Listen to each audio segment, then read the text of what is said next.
হিসেবে বিএনপির সিনিয়র যুগ্ম মহাসচিব ও আমরা বিএনপি পরিবারের প্রধান উপদেষ্টা অ্যাডভোকেট রুহুল কবির রিজভী আমাদের মধ্যে উপস্থিত আছেন। আমরা বিএনপি পরিবারের অন্যতম উপদেষ্টা ইঞ্জিনিয়ার আশরাফুদ্দিন বকুল ও আরেকজন উপদেষ্টা ইঞ্জিনিয়ার মোস্তফাজ্জামান সেলিম। আমাদের মাঝে উপস্থিত আছেন আমরা বিএনপি পরিবারের সদস্য সচিব কৃষিবিদ মোকসেদুল মুমিন মিথুন, উপস্থিত আছেন মাসুদ রানা লিটন, উপস্থিত আছেন আমরা বিএনপি পরিবারের অন্যতম সদস্য মুস্তাকিম বিল্লাহ, রুবেল আমিন। এছাড়া উপস্থিত আছেন মহান ও মেজবান। আমরা আজকে যে 4 জন জুলাই যোদ্ধাকে আর্থিক সহায়তা দিব তারা হলেন আব্দুর রহমান, সাকিব আল হাসান, আল আমিন ও মোহাম্মদ শরীফ। আব্দুর রহমান 19 জুলাই মেরাদিয়া বাজারের পাশে পুলিশের গুলিতে গুরুতর আহত হন। সাকিব আল হাসান রামপুরায় 19 জুলাই পুলিশের গুলিতে গুরুতর আহত হন। আল আমিন 4 আগস্ট খিলগাঁও চৌরাস্তা মোড়ে আইন শৃঙ্খলা বাহিনীর গুলিতে গুরুতর আহত হন এবং মোহাম্মদ শরীফ 19 জুলাই মেরাদিয়া বাজারের কাছে আইন শৃঙ্খলা বাহিনীর গুলিতে গুরুতর আহত হয়। এর মধ্যে আব্দুর রহমান, সাকিব আল হাসান এবং আল আমিন আমাদের মধ্যে উপস্থিত রয়েছেন। মোহাম্মদ শরীফ এই মুহূর্তে হসপিটালে আছে, তার অপারেশন চলছে। আপনারা জানেন যে আমরা বিএনপি পরিবারের প্রধান পৃষ্ঠপোষক আমাদের দলের ভারপ্রাপ্ত চেয়ারম্যান জনাব তারেক রহমান।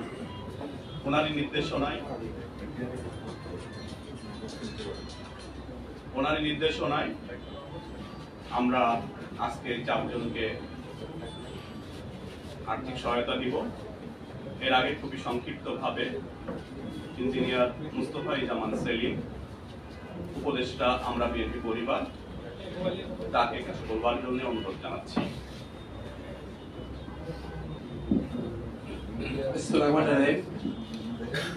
প্রিয় সাংবাদিক ভাই বোনেরা, ধন্যবাদ। আপনারা জানেন আমাদের সেই মহান নেতা, আমাদের মানবিক নেতা, বিএনপির ভারপ্রাপ্ত চেয়ারম্যান এবং আমরা বিএনপি পরিবারের প্রধান পৃষ্ঠপোষক, যার নির্দেশনায় আমরা বিএনপি পরিবার আমরা কাজ করে যাচ্ছি। আজকের এই ছোট্ট অনুষ্ঠানটি আমরা 4 জনকে যারা জুলাই আগস্টে আহত হয়েছে তাদের সহযোগিতার জন্য আমাদের ভারপ্রাপ্ত চেয়ারম্যানের নির্দেশনা আজকের এই অনুষ্ঠানটি। আমরা বাংলাদেশের প্রতিটি অঞ্চলে আমরা বিএনপি পরিবার যারা গত 17 বছর গুম হয়েছে, শহীদ হয়েছে, অত্যাচারিত হয়েছে, নির্যাতিত হয়েছে, প্রতিটি বিপন্ন পরিবারের পাশে আমরা কাজ করে যাচ্ছি, অত্যাচারিত পরিবারের পাশে আমরা আছি। আজকে আমাদের কথা দীর্ঘায়িত করব না, আমাদের প্রধান উপদেষ্টা রুহুল কবির রিজভী ভাইয়ের কথা শুনবো। তা আপনারা এইটুকুই জানেন, একটা মানবিক সংগঠন হিসেবে আমরা বিএনপি পরিবার পুরো বাংলাদেশে কাজ করে যাচ্ছি। আপনারা সবাই আমাদের জন্য দোয়া করবেন, আমাদের মহান নেতা সেই মানবিক নেতা জনাব তারেক রহমান এই জন্য দোয়া করবেন যেন আমরা অসহায় মানুষের পাশে থাকতে পারি। সকলকে ধন্যবাদ। আসসালামু আলাইকুম। আমরা বিএনপি পরিবারের এই মানবিক কর্মসূচিতে উপস্থিত রয়েছেন ইঞ্জিনিয়ার আশরাফুদ্দিন বকুল। উনি আমরা বিএনপি পরিবারের অন্যতম একজন উপদেষ্টা। ওনাকে সংক্ষিপ্তভাবে কিছু বলবার জন্য অনুরোধ জানাচ্ছি। বিসমিল্লাহির রহমানির রহিম। আমরা বিএনপি পরিবার কর্তৃক আয়োজিত আজকের এই অনুষ্ঠানের সম্মানিত সভাপতি আর উপস্থিত আছেন প্রধান অতিথি আমাদের বিএনপির সিনিয়র যুগ্ম মহাসচিব রুহুল কবির রিজভী ভাই, এবং উপস্থিত আছেন আমাদের আরো উপদেষ্টা এবং আমরা বিএনপি পরিবারের সদস্যবৃন্দ, আমরা বিএনপি পরিবারের সাধারণ সম্পাদক মিথুন ভাই, উপস্থিত সাংবাদিক ভাইয়েরা, আসসালামু আলাইকুম। আসলে আমরা বিএনপি পরিবার এমন একটা সময়ে কার্যকলাপ শুরু করেছিল যখন কিনা বিএনপি নেতাকর্মীরা গুম হয়েছিল, খুন হয়েছিল এবং দীর্ঘ 15 বছর আন্দোলনে অনেকের জীবনে অনেক কিছু হারিয়েছে, তাদের পাশে দাঁড়ানোর জন্য কিন্তু পদক্ষেপ শুরু হয়েছিল। এবং এটা প্রধান পৃষ্ঠপোষক আমাদের বিএনপির ভারপ্রাপ্ত চেয়ারম্যান তারেক রহমান সাহেব। উনি কিন্তু নিজেই খুব গোপনীয়তার সাথে আরো অনেক জায়গায় অনেকভাবে উনি সহযোগিতা করে থাকেন, কিন্তু এই সংগঠনটির মাধ্যমে কাজ যখন শুরু হয় তারপরে কিন্তু আসে জুলাইয়ের গণঅভ্যুত্থান। তো দেখা গেছে যে আমাদের বিএনপি নেতাকর্মীরা যারা গুম হয়েছে, আহত হয়েছে, ক্ষতিগ্রস্ত হয়েছে, তাদের পাশে দাঁড়ানো, সেই সাথে যারা 24শে জুলাইয়ে আহত হয়েছে, খুন হয়েছে, গুম হয়েছে, তাদের প্রত্যেকের জীবনের পাশে দাঁড়ানোর জন্য, তাদের পরিবারের পাশে দাঁড়ানোর জন্য, তাদের সন্তানদের পাশে দাঁড়ানোর জন্য। এমনকি আমরা দেখেছি যে কোনো নতুন কোন উদ্ভাবক যদি আমরা পাই বা ওনার চোখে যায়, উনি কিন্তু সেখানে আমাদেরকে পাঠিয়েছেন। আমরা দেখেছি গত 10 দিন আগে আমরা গিয়েছিলাম চট্টগ্রাম বাঁশখালীতে। তো ওখানে আমরা দেখলাম একটা ছেলে ড্রোন আবিষ্কার করলো। আমরা না গেলে বুঝতাম না, আমরা গিয়ে যা দেখলাম তার ছোট্ট ল্যাব, 4টা-5টা ড্রোন সে বানাইলো। মনে হয় যে ড্রোনের উপর সে একজন সায়েন্টিস্ট হয়ে গেছে। আমাদের ভারপ্রাপ্ত চেয়ারম্যান সাহেব, ওনার দৃষ্টিতে কখন কোন জিনিসগুলি পড়ে প্রত্যেকটা জিনিসটাই কিন্তু উনি রিসার্চ করেন এবং আমাদেরকে পাঠান। আমরা গিয়ে জানতে পারি, বুঝতে পারি যে আসলে আমাদের দেশে অনেক মেধাবী ছিল আছে। কাজেই গুম, খুন, হত্যা, নিপীড়ন, নির্যাতন, মামলা মোকদ্দমা, পাশাপাশি চিকিৎসা, সবকিছুর পাশাপাশি আবার নতুনত্ব, এগুলোর জন্য কিন্তু উনি আমাদেরকে পাঠান। আবার দেখা গেছে পাবনাতে একজন বিএনপি নেতা কুমারের কাজ করছেন, অথচ একদিন ছিলেন একজন বিশিষ্ট নেতা এবং ভালো তুখোর নেতা ছিলেন, তার পাশে দাঁড়ানোর জন্য। আসলে এই সব কিছু কিন্তু একটা উদাহরণ মাত্র। উনি কিন্তু এখন ক্ষমতায় নাই, আমরা ক্ষমতায় নাই, কিন্তু উদাহরণ মাত্র যে একটা স্যাম্পল। এই স্যাম্পল দেখে যদি আমরাও সবাই প্রত্যেকের এলাকায় আমরা অত্যাচারিতদের পাশে দাঁড়াই, আহতদের পাশে দাঁড়াই, ক্ষতিগ্রস্তদের পাশে দাঁড়াই, তাহলে হয়তো তারা আরো উপকৃত হবে। এবং এই জন্য কিন্তু এই জিনিসটা পর্যায়ক্রমে কিন্তু চলে গেছে। আমি মনে করি যদি একটা মানুষকে সাজানোর জন্য অনেক ধরনের অলংকার লাগে, তার মানে বিএনপি কে সাজাতে গেলে যে অলংকারটা লাগে, আমরা বিএনপি কাজটা গুলো আরেকটা অলংকার হিসেবে কাজ করছে এবং এটা সারা বাংলাদেশে অনেক গ্রহণযোগ্যতা পেয়েছে। এবং আমি ধন্যবাদ জানাই আমাদের বিএনপির সিনিয়র যুগ্ম মহাসচিব রেজভী ভাই, অনেক কষ্ট করে অনেক জায়গায় অনেক প্রোগ্রামে আমি কল্পনা করতে পারি না যে অনেক কষ্ট করে উনি রোদ্রে, বৃষ্টিতে, ঝড়ে, ঘামে, তারপর উনি হাজির হয়েছেন, আমাদেরকে সহযোগিতা করেছেন, আমাদের প্রোগ্রামে ছিলেন। আমাদের রুম্মন ভাই, উনি অবশ্য দেশের বাইরে আছেন, উনি ওনার নেতৃত্বে আমরা করছি এবং বিএনপি ভারপ্রাপ্ত চেয়ারম্যান তারেক রহমান সাহেবের পৃষ্ঠপোষকতায়, ওনার নির্দেশনায় আপনারা দোয়া করবেন। ইনশাআল্লাহ আগামীতে আমাদের কার্যকলাপ আরো ভালো চলবে এবং আমরা মনে করি পর্যায়ক্রমে আমরা যে আরো দল ক্ষমতা আসলে আরো অনেক বড় পরিসরে করা হবে এবং এটা নিয়ে যারা ক্ষতিগ্রস্ত তাদের জন্য অনেক কিছু ভাববেন দলের হাইকমান্ড। আমি আর বেশি কিছু বলবো না, সবাইকে অনেক ধন্যবাদ। আসসালামু আলাইকুম।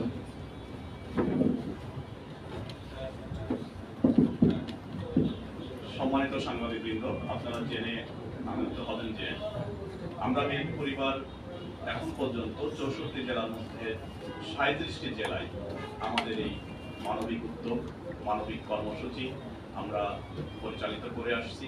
আমাদের দলের ভারপ্রাপ্ত চেয়ারম্যান জনাব তারেক রহমানের নির্দেশনায়। শুধু তাই নয়, গত 16 বছরে যারা গুম খুনের শিকার হয়েছে, গণতান্ত্রিক আন্দোলনে আহত নিহত হয়েছেন যারা, তাদের পরিবারের পাশে আমরা বিএনপি পরিবার রয়েছে। একই সঙ্গে 24-এর গণ আন্দোলন এদেশের রাজনীতির গতিপথ চেঞ্জ করে দিয়েছে। সেই জুলাই যোদ্ধাদের পাশেও আমরা বিএনপি পরিবার রয়েছে এবং আজকেও তার পর্যায় হয়নি। আমাদের আজকে যে 4 জন রয়েছে তার মধ্যে আব্দুর রহমান রামপুরা মেরাদিয়া বাজারের পাশে, আমি আগে বলেছি 19 জুলাই সে পুলিশের গুলিতে গুরুতর আহত হয়, ডান পা ক্ষতিগ্রস্ত হয় এবং দীর্ঘদিন সে হসপিটালে বেডে শুয়ে কাটিয়েছে। এরপরে আমরা নিয়মিত খোঁজ খবর রেখেছি, এরপরে সে আপাতত সুস্থ হয়ে উঠেছে। আব্দুর রহমান সেই দুঃসহ দিনের আন্দোলন সংগ্রামের দিনটির কিছু কথা বলবে এবং বিপর্যয়ের কথা বলবে, সম্ভাবনার কথা বলবে। আমি আব্দুর রহমানকে কিছু বলবার জন্য অনুরোধ জানাচ্ছি।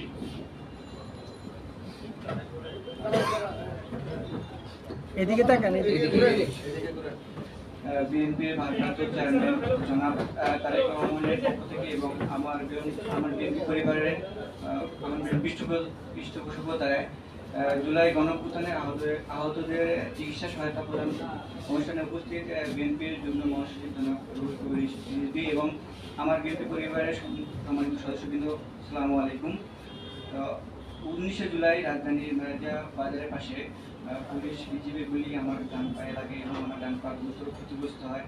আমি দীর্ঘদিন রাজধানীর বিভিন্ন হসপিটাল সহ পঙ্গু হসপিটালে, নিটো হসপিটালে চিকিৎসাধীন ছিলাম। এখন আমি অনেকটা সুস্থ আছি।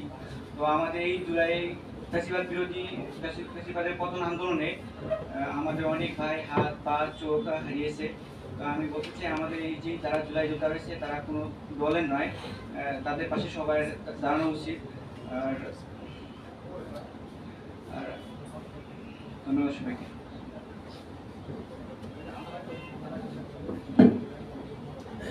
সম্মানিত সুধীবৃন্দ, আজকের এই মানবিক কর্মসূচিতে প্রধান অতিথি হিসেবে উপস্থিত রয়েছেন আমাদের আমরা বিএনপি পরিবারের প্রধান উপদেষ্টা ও বিএনপি সিনিয়র যুগ্ম মহাসচিব রিজভী ভাই।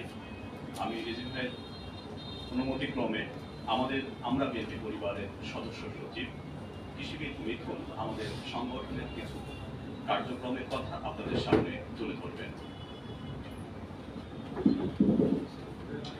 ধন্যবাদ। আসসালামু আলাইকুম। আমরা বিএনপি পরিবারের প্রধান পৃষ্ঠপোষক বিএনপি ভারপ্রাপ্ত চেয়ারম্যান জনাব তারেক রহমানের নির্দেশে আজকে এই 24শে জুলাই আন্দোলনে যারা আহত হয়েছে তাদের মধ্যে 4 জনকে আজকে আত্মীয় দেওয়া হচ্ছে। মূলত আমরা বিএনপি পরিবারটা গঠন হয়েছিল প্রায় 2 বছর আগে অফিসিয়ালি, কিন্তু এর আগে প্রায় 2010 সাল থেকে আমরা কাজ করি। বিভিন্ন সময় গুম পরিবার সহ যারা নির্যাতিত হয়েছে তাদের পাশে দাঁড়াইছি আমরা। আর আমরা বিএনপি পরিবার মূলত ওপেনলি কাজ করছে এই গত 2 বছর যাবত, কিন্তু এর পূর্বেও বিএনপি ভারপ্রাপ্ত চেয়ারম্যান তারেক রহমান উনি কিন্তু নীরবে নির্ভীক কাজ করেছেন আমাদের। তারই প্রেক্ষিতে আমি একটা তথ্য দিয়ে রাখি যে গতকালকে উনি আমাদের মেসেজ পাঠিয়েছে যেটা একটা বাচ্চা যে ক্যান্সার আক্রান্ত, ব্রেন ক্যান্সারে, আর তথ্য নিতে, এবং আমার দ্রুত তথ্য নিয়ে আজ থেকে তার চিকিৎসা শুরু হয়েছে। এগুলো সম্পূর্ণ গোপনে চলছে। এরকম প্রায় দিনই আমাদের বিভিন্ন ধরনের হাসপাতালে গিয়ে বিভিন্ন কাজ করতে হচ্ছে এবং সম্পূর্ণ গোপন ভাবে। তাও একটু বলে রাখলাম, এসব তথ্য আপনি জানা উচিত সবারই। তো উনি এমন একটা মানুষ যিনি সবকিছুই সবসময় প্রচার করতে নিশ্চিত করেছেন, গোপনে কাজ করেছেন। তার প্রেক্ষিতে আমরা এইভাবে কাজ করি। আর আজকে এই অনুষ্ঠানটি উপস্থিত আছেন আমাদের প্রধান উপদেষ্টা রিজভী ভাই। উনি গতকালকে আমাকে বলেছিলেন যে এরকম 4 জন এসেছে, তাদের জন্য কিছু ব্যবস্থা করা যায় কিনা। তার প্রেক্ষিতে আজকে অনুষ্ঠান হচ্ছে। আর সবাই যেখানে উপস্থিত আছেন সবাইকে ধন্যবাদ জানাচ্ছি। আসসালামু আলাইকুম। সম্মানিত উপস্থিতি, 24-এর গণ অভ্যুত্থানে জুলাই যোদ্ধাদের পাশে আমরা, কিন্তু আমাদের মধ্যে যিনি প্রধান অতিথি হিসেবে উপস্থিত রয়েছেন যিনি আজন্ম যোদ্ধা, স্বৈরাচার এরশাদ বিরোধী আন্দোলনে মুখ্য ভূমিকা পালন করেছেন। সেই সঙ্গে গত 16 বছরের গণতান্ত্রিক আন্দোলনে একজন বীর যোদ্ধার মতো উনি দায়িত্ব পালন করেছেন, আমাদের উৎসাহ দিয়েছেন, নানানভাবে আমাদেরকে উপদেশ দিয়েছেন। সেই সঙ্গে আমরা যে ইতিমধ্যে বললাম 37 জেলার অধিকাংশ জেলায় আপনারা জানেন যে স্বৈরাচারের সাথে আন্দোলনের সময় উনি গুরুতর আহত হয়েছিলেন। সেই ব্যথা, সেই কষ্ট উনি আজও বহন করে চলেছেন। এই শারীরিক প্রতিবন্ধকতা নিয়েও উনি আমাদের পাশে থেকেছেন এবং আমাদের পাশে মাঠ থেকে মাঠে ছুটে বেরিয়েছেন। একটু আগে আমাদের একজন উপদেষ্টা বললেন যে বাঁশখালী, যে যেখানে কোনো যোগাযোগ ব্যবস্থা ওইভাবে গড়ে ওঠেনি, সেই বাঁশখালীতে অনেক দূর পায়ে হেঁটে রিজভী ভাই গেছেন এবং সেই ছেলেটির পাশে বসেছেন, কথা বলেছেন, তার ড্রোনের ল্যাব ঘুরে দেখেছেন। আবার অতি সম্প্রতি গত শুক্রবারে পাবনায় রিজভী ভাই ছুটে গেছেন। এইভাবে মাঠ ঘাট পথে প্রান্তরে রিজভী ভাই ছুটে যাচ্ছেন। আমরাও অনুপ্রাণিত হই, আমরা উৎসাহ বোধ করি। আমরা বিএনপি পরিবারের পক্ষ থেকে ওনার প্রতি কৃতজ্ঞতা। একই সঙ্গে আজকে প্রধান অতিথি হিসেবে উনি ওনার মূল্যবান বক্তব্য আপনাদের সামনে তুলে ধরবেন। আমি বিনীত অনুরোধ জানাচ্ছি জনাব রুহুল কবির রিজভী ভাইকে কিছু বলবার জন্য। ধন্যবাদ সাংবাদিক জাহিদ রনি, সম্মানিত সভাপতি, আমরা বিএনপি পরিবারের সদস্য সচিব কৃষিবিদ মিথুন, উপস্থিত রয়েছেন আমরা বিএনপি পরিবারের দুইজন বরিষ্ঠ উপদেষ্টা ইঞ্জিনিয়ার আশরাফ, ইঞ্জিনিয়ার সেলিম সহ উপস্থিত নেতৃবৃন্দ এবং আমার প্রাণপ্রিয় সাংবাদিক ভাই ও বোনেরা। আমরা বিএনপি পরিবারের যিনি আহ্বায়ক মিথুন সদস্য সচিব এবং যিনি আহ্বায়ক তিনি একটি বিশেষ কাজে দেশের বাইরে গিয়েছেন, যার কারণে বিএনপি পরিবারের সদস্য সচিবের নেতৃত্বে আমরা এখানে সবাই উপস্থিত হয়েছি। আমাদের কি কাজ, আমরা কি করি, আমরা কোথায় যাই, এটা খুবই প্রকাশ্য এবং এ নিয়ে এখানে ইতিমধ্যে নেতৃবৃন্দ কথা বলেছেন, আপনারা জেনেছেন। আমার কাছে মনে হয়েছে, আমি নিজেও যেটা বোধ করি সেটা হলো, আমরা রাজনীতি করি, জেলে গেছি, জুলুমের শিকার হয়েছি, কিন্তু তারপরেও কোথাও যেন একটা ফাঁকা ফাঁকা মনে হচ্ছে যে আমাদের যে কাজগুলো করছি তার মধ্যেও কোনো একটু কাজ বোধহয় আমরা করছি না যেটা আমাদের করা উচিত, এই জন্যই ফাঁকা ফাঁকা মনে হয়। সেটি পূরণ হয়েছে যে রাজনীতি মানেই তো হচ্ছে সমাজ সেবা, কিন্তু সমাজ সেবার যে মূল দায়িত্ব সেটা আমরা কতটুকুই বা পালন করি। কারণ বাংলাদেশের মতো একটি দেশে আমাদের রাজপথের ডেমনস্ট্রেশন, বিপ্লব, সংগ্রাম, মিছিল করতেই সময় কেটে যায়, কিন্তু উন্নত এবং গণতান্ত্রিক দেশসমূহে রাজনীতিবিদ তারাই হন যারা মানুষের সাথে সংশ্লিষ্ট থাকেন, মানুষের বিপদ এবং মানুষের সেবার জন্য যারা আত্মনিবেদন করেন, তারাই রাজনীতিবিদ হিসেবে গড়ে ওঠেন। তো বিএনপির ভারপ্রাপ্ত চেয়ারম্যান, যিনি অত্যন্ত দৃঢ় চিত্তে এই জুলাই আগস্টের আন্দোলনের পটভূমি রচনার প্রধান নায়ক, আমরা দেখেছি অনেক বিষয় যে তিনি যখনই ছাত্ররা এই বিভিন্ন কর্মসূচি গ্রহণ করছেন তখন তিনি দলের সকল নেতাকর্মীকে নির্দেশ দিতেন, যে ওনার নির্দেশ কখনো লন্ডন থেকে নিজে বক্তব্য রাখতেন, কখনো আমাদের মাধ্যমে তিনি দিতেন। আমি গ্রেপ্তার হওয়ার সময় পর্যন্ত এই ছাত্রদের কমপ্লিট শাটডাউন, আরো বিভিন্ন কর্মসূচি আমরা ভারপ্রাপ্ত চেয়ারম্যান তারেক রহমানের নির্দেশে আমরা প্রচার করতাম। আমাদের ছাত্র দলের অসংখ্য নেতা, বিএনপি এবং বিএনপি সমর্থক পরিবারের অসংখ্য মানুষ, সেটা শিশু থেকে শুরু করে তরুণ যুবক পর্যন্ত আত্মহতি দিয়েছেন গণতন্ত্রকে ফেরানোর জন্য। তো এই কাজগুলো যাতে সুচারুভাবে, শৃঙ্খলাবদ্ধভাবে এবং সত্যিকারই মানবিক তাড়নায় আমরা করতে পারি, এই জন্য তিনি দলের ভিতর থেকেই একটি অরাজনৈতিক মানব সেবামূলক একটি সংগঠন গড়ে তুলেছেন, তার নাম আমরা বিএনপি পরিবার।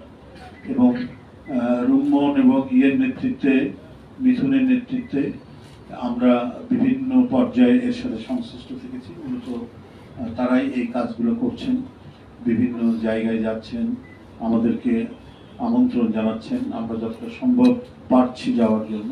প্রত্যেকটাই হচ্ছে মানব কল্যাণমূলক। যারা জুলাই আগস্টে আহত হয়েছেন, যেসব পরিবারের সন্তানরা নিহত হয়েছে, এবং সেই ১/১১ থেকে শুরু করে আওয়ামী লীগের দুর্বিষহ ফ্যাসিবাদী দুঃশাসনে যারা গুম হয়েছেন, নিরুদ্দেশ হয়েছেন, খুন হয়েছেন, বিচার বহির্ভূত হত্যার শিকার হয়েছেন, গুপ্ত হত্যার শিকার হয়েছেন, সেসব পরিবারগুলোকে সান্ত্বনা দেওয়ার জন্য এই সংগঠনটি নিরন্তরভাবে এবং নিরলসভাবে কাজ করে যাচ্ছে। বন্ধুরা, তাই নয়, যে কথাটি আমাদের ইঞ্জিনিয়ার আশরাফ বলেছে, যে দেশের বিভিন্ন অঞ্চলে যারা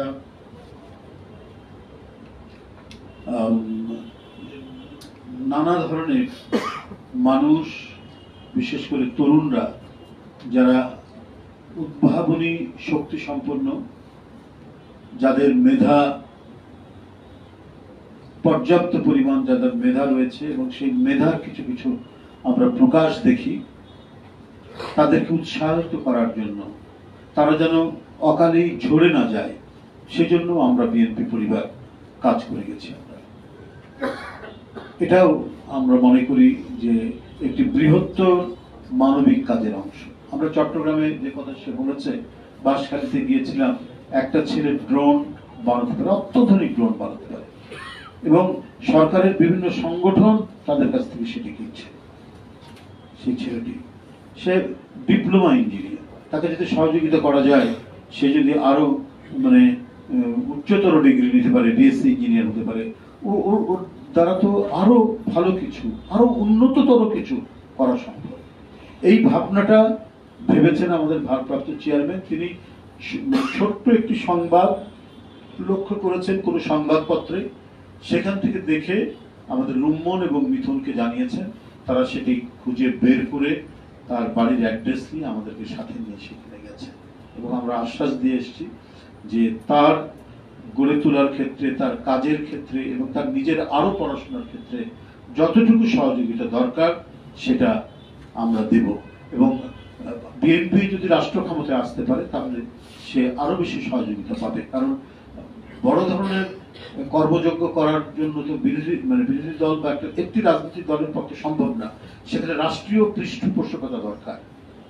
সেই কারণেই বলেছি যে বিএনপি যদি ক্ষমতায় আসে তাহলে সেই ছেলেটিকে রাষ্ট্রের সহযোগিতা দিয়ে সে যাতে তার উদ্ভাবনী শক্তি, তার আবিষ্কার, সে যে তার যে মেধা, এটা যেন প্রকাশ ঘটাতে পারে। তাই বন্ধুরা আমার, আমরা এই ধরনের একটি এদেশের মানুষ কল্পনা করে, এবং সত্যিকার অর্থে গণতন্ত্র প্রেমী মানুষ এমন একটি দেশ কল্পনা করে যে দেশটিতে মানব প্রেম থাকবে, সমাজ সেবা থাকবে, এবং যারা রাজনীতি করবে তারা সমাজ সেবার মধ্যে দিয়েই রাজনীতিবিদ হিসেবে গড়ে তুলবে। আমাদেরকে সেই প্রেরণা দিচ্ছেন ভারপ্রাপ্ত চেয়ারম্যান তারেক রহমান। সেই প্রেরণা আমাদেরকে দিয়ে গেছেন শহীদ রাষ্ট্রপতি জিয়াউর রহমান, দেশনেত্রী বেগম খালেদা জিয়া। আজকে যখন তাকিয়ে দেখি কি দেশ তৈরি হয়েছিল, এটি কি ভয়ঙ্কর পরিস্থিতি হয়েছিল দেশটি। 5ই আগস্টের দিন আশুলিয়াতে 6 জনকে মেরে ফেলে তাদেরকে গাড়িতে তুলে পুড়িয়ে দেওয়া হলো, এবং তার মধ্যে একজন জীবন্ত মানুষ ছিল। শেখ হাসিনার পুলিশ এই কাজ, এই নির্মম, এই নিষ্ঠুর কাজ করেছে। 71-এর এত আত্মদান, 30 লক্ষ মানুষ তারা জীবন দিল। বাংলাদেশে এই ধরনের পুলিশ বাহিনী, এই ধরনের প্রধানমন্ত্রী, এই ধরনের মন্ত্রীরা তৈরি হবে শুধু ক্ষমতায় থাকা এবং টাকা পাচারের জন্য। তারা নিজের দেশের মানুষ, নিজের দেশের বিরোধী দলের বিরোধী কণ্ঠে যে আওয়াজ তুলেছে, তাদেরকে মেরে ফেলে তাদেরকে পুড়িয়ে দিতে হবে। কি ভয়াবহ ঘটনা! জীবন্ত মানুষকে পুড়িয়ে দিতে হবে। এই তো হলো পরিস্থিতি তৈরি করেছিল শেখ হাসিনা। আজকে যে আমরা বিডিআর হত্যা কাণ্ডের যে ঘটনাগুলো দেখছি, সেখানে আমরা শুনতে পাচ্ছি, জানতে পাচ্ছি, যদিও যারা তদন্তে আছেন তারা নানা কারণেই গোপনীয়তা রক্ষা করছেন, কিন্তু তারা বলছেন যে রাজনৈতিক সংশ্লিষ্টতা রয়েছে। হয়তো বিশেষ ইয়ের কারণে হয়তো নামগুলো আপনি বলছেন না, কিন্তু রাজনৈতিক সংশ্লিষ্টতা হয়েছে এটা বলছেন তারা। তার মানে পরিকল্পিতভাবে বিডিআর পিলখানা হত্যাকাণ্ড ঘটনা হয়েছিল কারো স্বার্থে, প্রভুদের স্বার্থে, অথবা অন্য কোনো স্বার্থে ঘটিয়েছিল তৎকালীন যারা রাষ্ট্র ক্ষমতায় ছিল। তো এই দেশ তো এদেশের মানুষ চায়নি।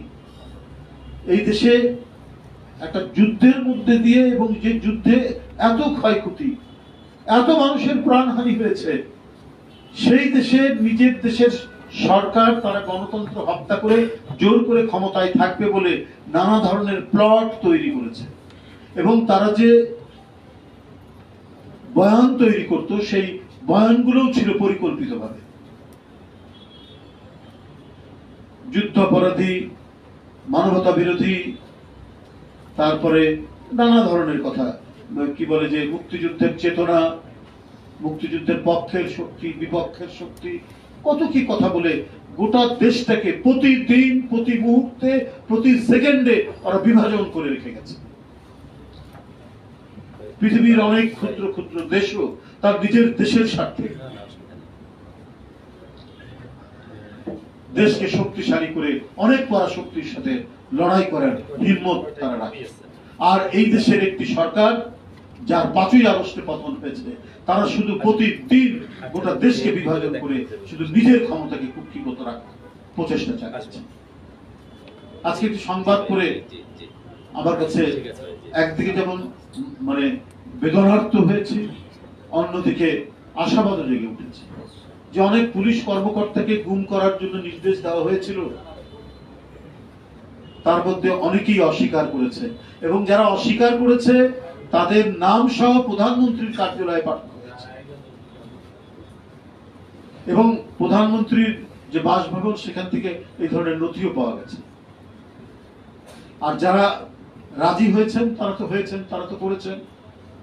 শেখ হাসিনার আস্থাভাজন, শেখ হাসিনার মানে নৈকট্য লাভের জন্য তারা কাজ করেছেন। তার মধ্যে ওরই মধ্যেও কিছু কিছু মানুষ, কিছু কিছু পুলিশ অফিসার তারা অস্বীকার করেছে। তাদেরকে পুরস্কৃত করা উচিত ডিপার্টমেন্টাল ভাবে, যে তারা ওরই মধ্যে শেখ হাসিনার ওই হিংস্রতার মধ্যেও তারা গুম করতে অস্বীকার করেছে এদেশে। তাহলে এ ধরনের কিছু মানুষও ছিল ওই ভয়াবহ ফ্যাসিজমের চক্রের মধ্যে, কিছু মানুষ কমপক্ষে অস্বীকার করেছে, এবং যারা অস্বীকার করেছে তাদের নাম ধাম সহ, তার চাকরির পদ সহ সেটা প্রধানমন্ত্রীকে জানানো হতো। অর্থাৎ সে ক্ষতিগ্রস্ত হবে, তার চাকরির প্রমোশন হবে না, এবং তাকে চাকরিচ্যুত করা হবে। এই কারণেই তো পাঠানো হয়েছে।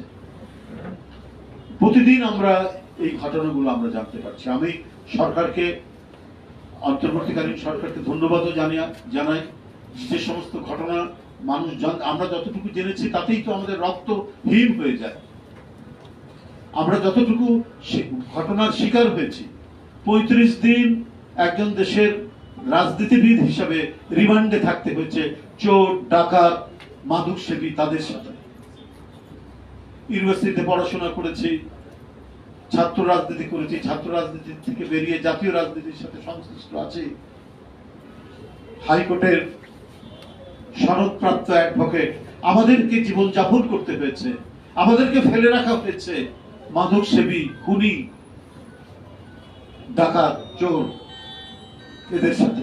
35 দিন রিমান্ড একবারে, সেটা হচ্ছে একবার একটা ঘটনা। এরপরে তো আবার কত লাস্ট জুলাই আগস্টের আন্দোলন, 19 জুলাই, এই যে রাশেদ এখানে আছে সাংবাদিক, সে জানে যে কিভাবে ট্রেনে হিসড়ে, সাইডও আছে, সাইড ছিল, কিভাবে ট্রেনে হিসড়ে আপনার ডিবি তুলে নিয়ে গেল।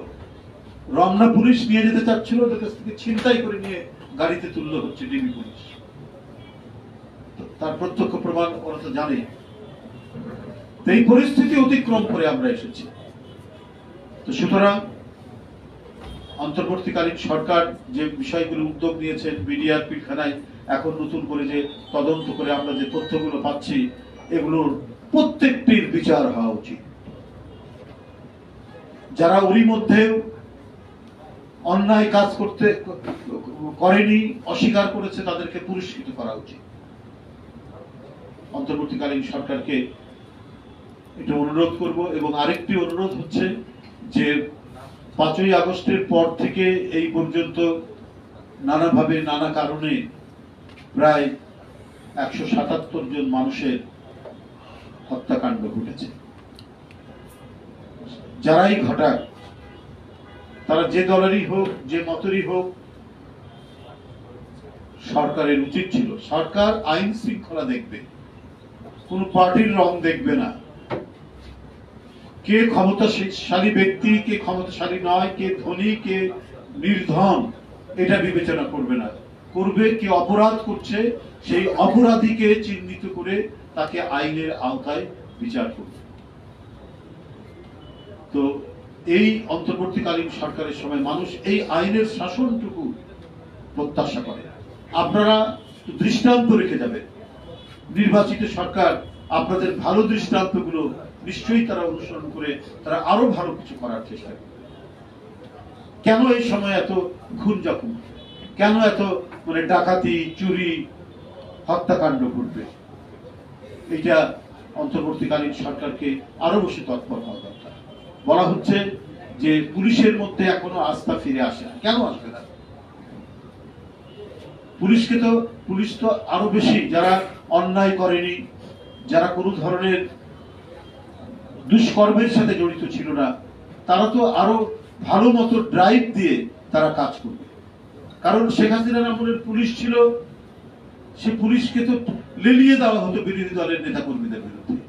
হাইকোর্ট থেকে জামিন পাচ্ছে, জেল গেট থেকে বেরিয়ে আবার গ্রেপ্তার দেখিয়ে আবার কারাগারে পাঠাচ্ছে।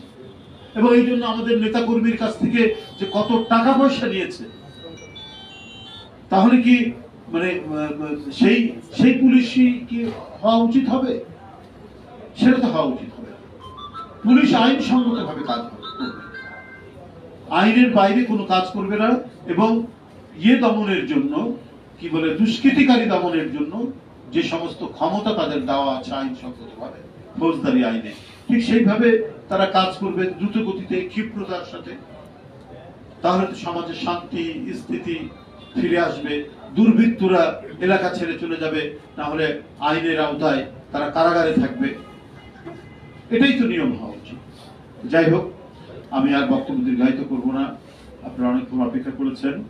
আমি আশা করব যে আমরা বিএনপি পরিবারের যারা কাজ করছেন দিন রাত নিরন্তর, তারা তাদের এই সমাজ সেবামূলক কাজ, কারণ আপনারা জানেন যে তাদেরকে করে যেতেই হবে। এই যে এতজন মানুষ, 1415 জন শিশু থেকে শুরু করে তরুণ, কিশোর, প্রৌঢ়, কেউ বাদ যায়নি। শেখ হাসিনার পেটুয়া বাহিনী, শেখ হাসিনার আইন শৃঙ্খলা বাহিনী, তাদের প্রাণহানি ঘটেছে, তারা শাহাদাত বরণ করেছে। সুতরাং তাদের পাশে থাকতেই হবে।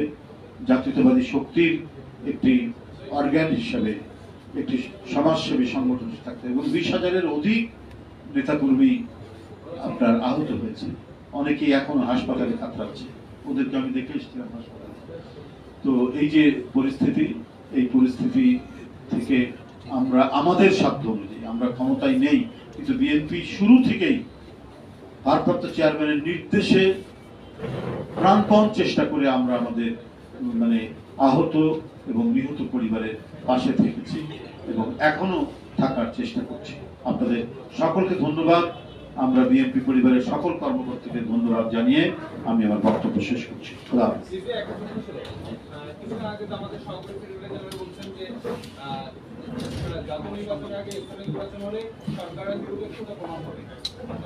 তারা কি বলছে সেটা তাদের দলীয় বক্তব্য।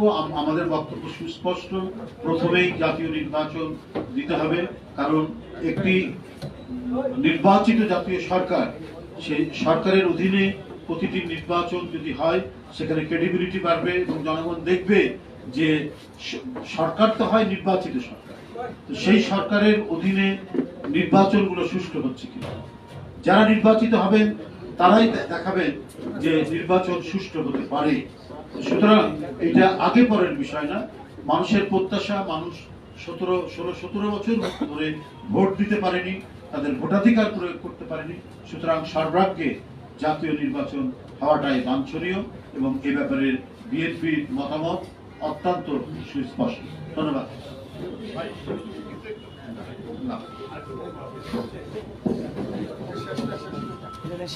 ধন্যবাদ এখন আমরা আমাদের 4 জন জুলাই যোদ্ধায় আমাদের মধ্যে রয়েছেন। আমরা বিএনপি পরিবারের পক্ষ থেকে মানবিক অংশ হিসেবে তাদের মধ্যে আনুষ্ঠানিকভাবে আর্থিক সহায়তা তুলে দিব। আমাদের মধ্যে ইতিমধ্যে উপস্থিত হয়েছেন আমরা বিএনপি পরিবারের অন্যতম সদস্য শাহাদাত হোসেন। আমাদের মধ্যে উপস্থিত রয়েছেন জাতীয়তাবাদী স্বেচ্ছাসেবক দলের সহসভাপতি ডাক্তার জাহিদ ভাই। আমরা আমাদের প্রতি ধন্যবাদ ও কৃতজ্ঞতা জানাচ্ছি। সেই সঙ্গে আজকের এই মানবিক কর্মসূচিতে উপস্থিত থাকতে পারেন নাই আমরা বিএনপি পরিবারের আহ্বায়ক, সিনিয়র সাংবাদিক আতিকুর রহমান রুমন ভাই। আমরা বিএনপি পরিবারের পক্ষ থেকে এবং রুমন ভাইয়ের পক্ষ থেকে উপস্থিত সুধীবৃন্দদেরকে কৃতজ্ঞতা ও ধন্যবাদ জানাচ্ছি। এখন 24 জুলাই 24 অন্যতম আহত যোদ্ধা সাকিব আল হাসানের হাতে ওর বাম চোখে আইন শৃঙ্খলা বাহিনীর গুলিতে ওর বাম চোখ ক্ষতিগ্রস্ত হয়। তাকে আর্থিক সহায়তা দেবেন আমাদের প্রধান উপদেষ্টা।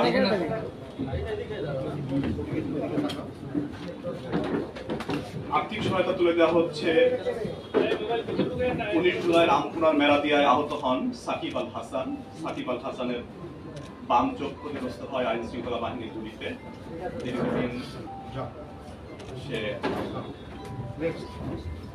আব্দুর রহমানকে আসবার জন্য অনুরোধ জানাচ্ছি। আব্দুর রহমানের ডান পায়ে আইন শৃঙ্খলা বাহিনীর গুলিতে গুরুতর আহত হয়।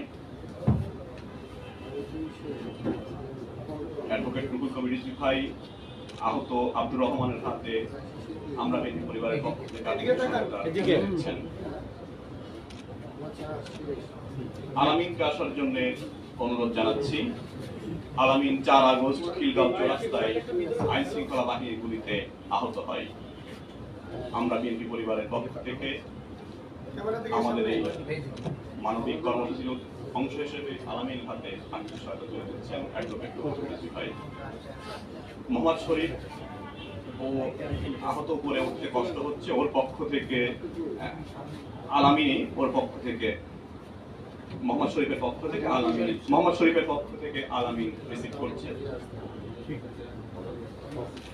সম্মানিত উপস্থিতি, আপনাদের সবাইকে ধন্যবাদ।